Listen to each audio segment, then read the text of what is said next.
I appreciate you. The one phrase that changed everything for me. Before we jump into today's content, make sure you hit that subscribe button because we have amazing stuff coming your way this year. You don't want to miss it. Mm-hmm. So do it now.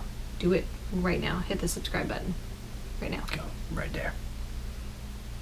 I appreciate you. Almost a year ago, I decided to start using the phrase, I appreciate you, to Michael. Anytime that he did something big or small, didn't matter if he was serving me or somebody in the family, I wanted to let him know that I appreciate him. I wanted to see how differently it would change my lens, like how differently I looked at Michael as far as what he contributed to the family. Not like I was taking stock, but just being more appreciative of what he actually did. So being able to see those things. It was really, really cool to see just how differently I began looking at him and his efforts and all the things that you sacrificed for the family. Thanks. Appreciate that. Yes. I appreciate that. That's funny. Fits well. So aside from being able to see like exactly what he was doing, being more aware of how selfless he was actually being, what it did as far as our marriage was concerned was I actually grew deeper in love with you because marriage is hard.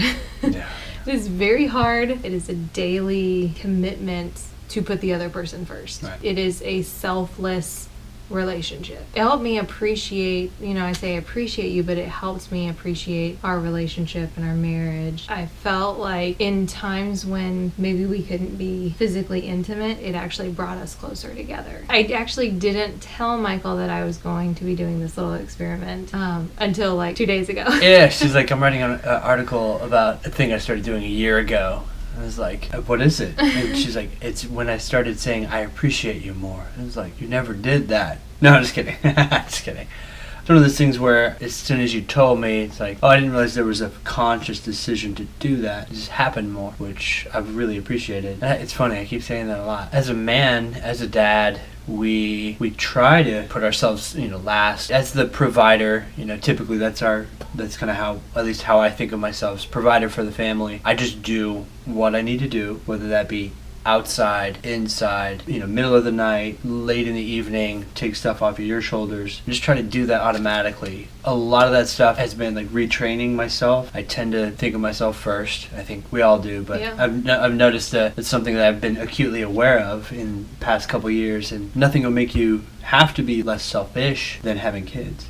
Oh my So you God. can't be selfish anymore. At least you can't be successful. You can do it. You can be selfish, but you will not be successful. But anyways, I do that myself. That is a long way to say I've been trying to be automatic with that kind of stuff. I don't expect to hear anything about it, but man, is it nice to hear it. Well, and I think anytime anybody gets words of affirmation, it makes you feel good. So just like a very good feeling, and you think, oh, I want to do more of that because I like the way I feel when I get praise. I think that's just kind of a human thing. When I started using it, I wanted to make sure that like I meant it. It was very specific. I appreciate you and the fact that you got up at 4 a.m. because our daughter was crying. Or I appreciate you for vacuuming the living room floor because it was nasty. Every time that you're serving somebody else, it's a sacrifice. Because the selfish thing to do is to sit there, or the selfish thing to do is to pretend you don't hear your daughter crying at 4 a.m. when you know that she needs to be taken care of. Yeah, but you know the fruit that's going to bear too. It's like you start ignoring family members, it's not going to go well for you long term. No, not only will it will have huge impacts on your family negatively, like ruining your kids, neglect, and all that kind of stuff. I mean, we could talk about that, but it's going to completely ruin your marriage. When one person in a marriage is being completely selfish, it doesn't work. It's no longer a healthy marriage. You're coexisting with somebody that's a roommate. Two-way street. Exactly. You have to both be in it. Exactly. And it's interesting because now that I know the experiment was going on the whole time, something I can start integrating into my thought process too. I hope I do that naturally, but You give, I don't know that specifically I appreciate you is the phrase that you use, but you always give words of affirmation of, I think you're doing a great job at XYZ, or thank you for doing this with our kids, thank you for folding the laundry. So it's a lot of thank you, and then whatever the specific thing is. I think no matter the state of your marriage, when you show appreciation or say thank you to your spouse, it seems silly that it will elevate your level of love for that other person, but it really does. Because it's not just saying those words of affirmation, it actually changes the way you look at that person, and it actually changes your heart towards that person.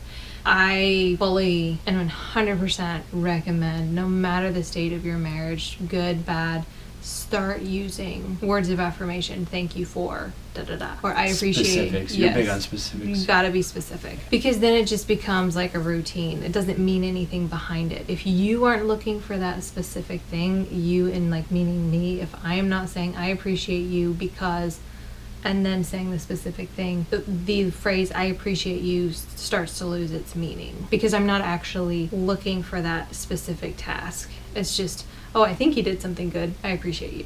No, it's like, I appreciate you because then you mean it. I feel like that phrase, whether it's thank you for or I appreciate you because, it has much more weight to it and more meaning. Therefore, it's going, as the person who is saying it, it will mean more to me as well. At first, you may need to remind yourself a lot, especially any new habit. You got to remind yourself, whether that be sticky note on the mirror or something on your phone, notification. But hopefully, the practice will be more and more easy. And really, the big thing is, if you have to have reminders all the time, sometimes it can be a little unnatural. And of course, as you get better with it, and you don't have to rely on that note, that sticky note or whatever, it would become natural, not only just in terms of like doing it, but like when you say it, what you're saying has more meaning to it, because it comes from the heart, it comes from within. And I actually noticed that when I started using the phrase, it sounded weird, it sounded forced, and that made me think I don't show appreciation or words of affirmation as much as I should. Kind of like when you go to Chick-fil-A and they say my pleasure, and it's like, what? No one says that.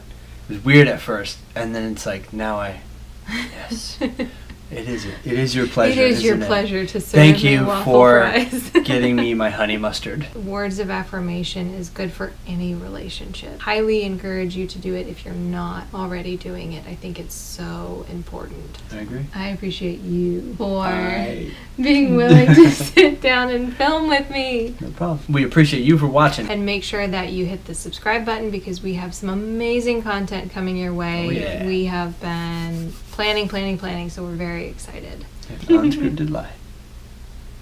Staring at the hole. That sounds really bad. All right, we're signing off.